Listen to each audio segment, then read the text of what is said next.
Joe, so you've been in Nu Skin for 15 years. Tell us a little bit about your background and what brought you to Nu Skin. Well, Greg, it's incredible, isn't it? Today I was given my 15-year pin by Truman, and I mean, time flies. I've been here for 15 years now. And it's really, when I first came into Nu Skin, it was because Nu Skin acquired Pharmanex back in 1998. So after being one of the co-founders, we sold the company to Nu Skin 3 years later. So that was good. And the experience has been wonderful. And the challenge is that I came from a world when we were in Pharmanex all by ourselves, standalone company. Our products, our supplements, were actually sold and marketed in 38,000 stores around the country.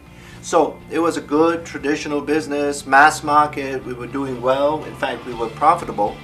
And then as soon as we got into Nu Skin in 1998, the first thing we were told, and it was an interesting request, is that we have to recall all our products from those 38,000 stores. Wow. I mean, imagine that, right? Here's a profitable channel, and we are very successful in that channel. My immediate reaction is, why don't we just, as soon as we're in Nu Skin, continue that channel while creating this new network marketing channel to also get our products known to the public. Well, Blake never wanted that, and it was interesting that we recalled our products in December. I still remember the month where we sent a letter to all the 38,000 stores and got them to return all our products. Wow. And then we relaunched those products in January in the Nu Skin Enterprise channel. My first proof that this is a wonderful channel was based on the sales that we had in January 1999. Wow. That month, when we relaunched our products, that month's sales exceeded our prior 12 months total sales. In 38,000 stores. In 38,000 stores, 12 months of sales in those 38,000 stores, it was less than the sales that we accomplished in Nu Skin in 1 month. Wow, the power of the channel. It's the power of the channel. That really opened my eyes. And 15 years later, Greg, I'm still here, and every year we're beginning to innovate and bring new products to all our Nu Skin distributors. Joe, tell us how you started Pharmanex.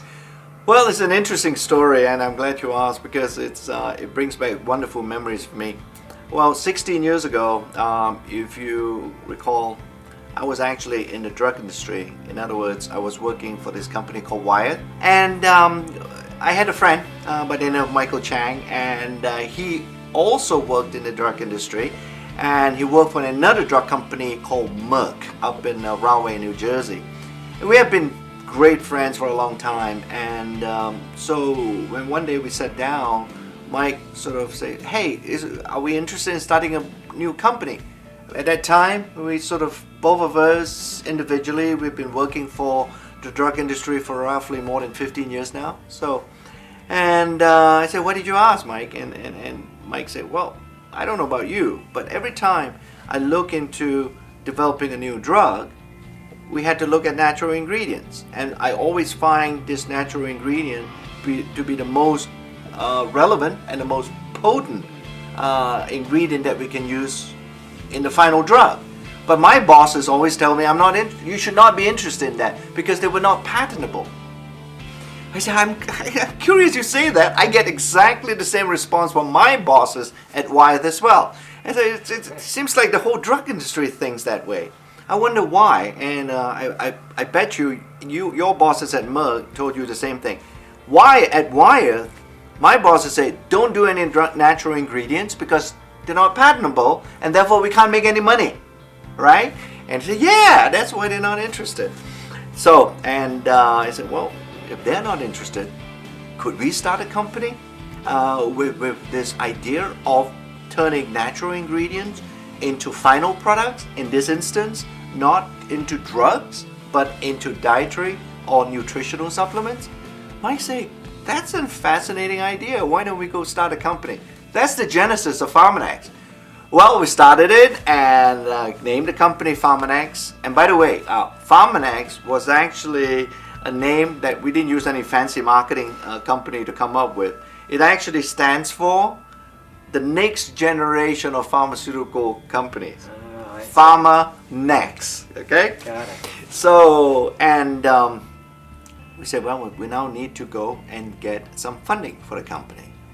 Obviously, without funding, a company can't develop products, and we can't bring more scientists into Pharmanex. So Mike say, well, why don't you go write a business plan? I say, oh, I have to write a business plan? What about you? He said, no, you go to write the business plan. So we wrote the business plan and essentially got it going and took the business plan to a variety of investors. And these are investors who are pretty sophisticated. They're venture capitalists, in other words. And we raised $48 million from this simple business plan. That was amazing to me. But what is more impressive to me was the fact that the investors who came in were really smart people. Let me give you 3 examples of these investors. We had money from Fidelity Investments from Boston. We had money coming in from the Pritzker family, who owns the Hyatt hotel chain around the world. And then the third one was J.H. Whitney and Company. And they also gave us some money to invest in us. And some pretty amazing products at the beginning. Well, T-Green, Cortimax, BioGinkgo, Reishi-Max. Reishi-Max. They were pretty amazing products. In fact, sometimes when I think back, perhaps I should have split those products out and sold them individually to different companies and start a new company that way. Yeah. I don't know if you remember this, but back when when Nu Skin, I was working at Nu Skin, we came down to do some due diligence down in Simi Valley at the Pharmanex offices, and I remember when we brought our scientists and you brought your scientists. We're sitting at a table and we asked, hey, what kind of science do you have on this product called Cortimax? And do you remember what happened? Yeah, great. It's interesting you brought that up. When you asked the question, now that I remember back, I said, you seriously? You really want all the scientific studies and substantiation studies that we did on Cortimax? And Greg said, yeah, you did, right? You said you wanted it. So we went out, and 10 minutes later, we rolled into the office where you were sitting to do the diligence. I think it was like 3 carts of paper that I think you had a heart attack when we rolled that in, right, Greg? We did have a heart attack. Those 3 carts were stacked as high as could possibly hold on just papers and science. And I was the marketing arm, but our scientists at the time, eyes dropped and could not believe the science that had gone into those products. No, those, like I said, they were great memories for me when you visited with us and we had to show you our science. And that's what our distributors should expect from us, in a sense, right? Because science is something that you actually have to go do the study. Right. You cannot say you're doing science if you're not actually doing it. Right. Well, tell us a little bit about the team. Once you came to Nu Skin and you brought this science and credibility, tell us what you've built here at Nu Skin in your R&D team. Well, when we brought Pharmanex in, one of the major reasons why Nu Skin acquired Pharmanex was because of its R&D engine. It was a pretty potent engine, and right now we build that engine to a next level, and we have close to 75 scientists now around the world, 2 R&D centers in China, and we have a center here in Provo, and in about 2 years' time, we're going to have a brand new innovation center. We are building that, $90 million. That's how committed this company is to supporting the scientists to make sure that we continue this tradition of innovation.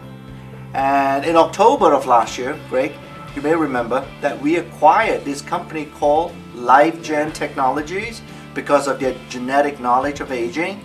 That adds another level of sophistication in how we can create and develop anti-aging products, both in skincare and also in dietary supplements. It's amazing you brought all this together. Yeah, it's really a really powerful engine, and I think it's first of its kind in the industry. I don't think there's any other company in our industry that can match us for our R&D ability. Right. So if you had to tell someone that's just looking at Nu Skin for the first time, from a product perspective and from a science perspective, what would you like them to know? I like them to know that our products are manufactured and developed by the highest quality possible. Okay, I like them to know that these products will never ever embarrass them when they talk about our products. Okay, and the last thing is that our products, the reason why we do our scientific research, the reason why we want to be we are committed to be a science-based company is to make this promise, and that is our products are unique. We innovate.